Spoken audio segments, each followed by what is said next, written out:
My name is Nola Tran. I'm a first-year medical student here at KU School of Medicine. I am a first-generation Vietnamese American and also the first person in my family to make it to medical school. So to me, being a first-generation student means that I have opportunities that my parents and also a lot of my other family members just have never had.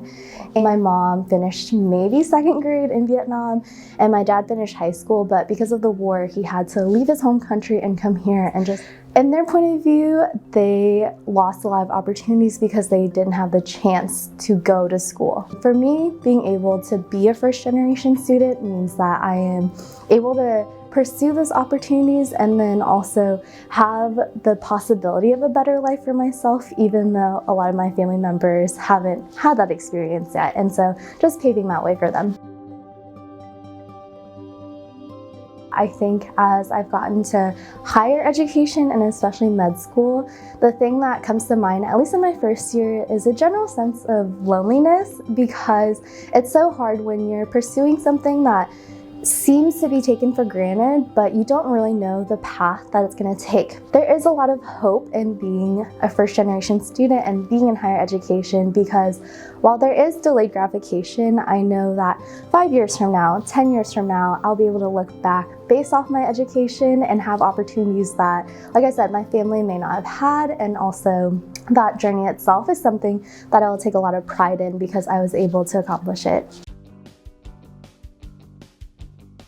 I am so grateful that through KU School of Medicine, I am able to pursue a research project that will amplify the narratives of first-generation students. And in creating my project and writing up my proposal, I landed on this idea of making a space for other first-generation medical students to be able to talk about their problems, talk about these domains that are known to be very difficult for even undergraduate students, to see how that has changed from undergraduate to higher education, so I can present that back to KU administration and see where we can help these students. I came to this project because of conversations I had with other first-generation students that have felt so overwhelmed since coming to medical school and felt almost disheartened by the process. And so I decided just to put my proposal in, kind of hope for the best, and I'm really grateful, like I said, through the Clendone Fellowship to start pursuing this, give our current students, and especially with this generation, the students most affected by COVID,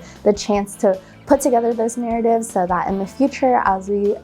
accept more diverse and more marginalized peoples into medicine, we're able to better support them as an institution.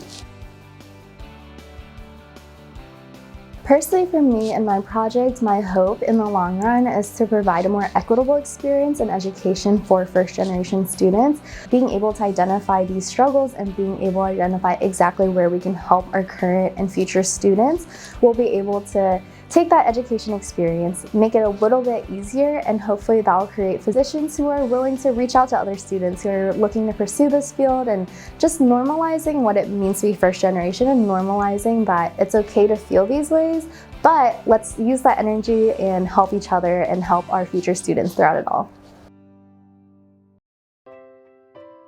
If I could go back and talk to my younger self, the thing that I would tell her is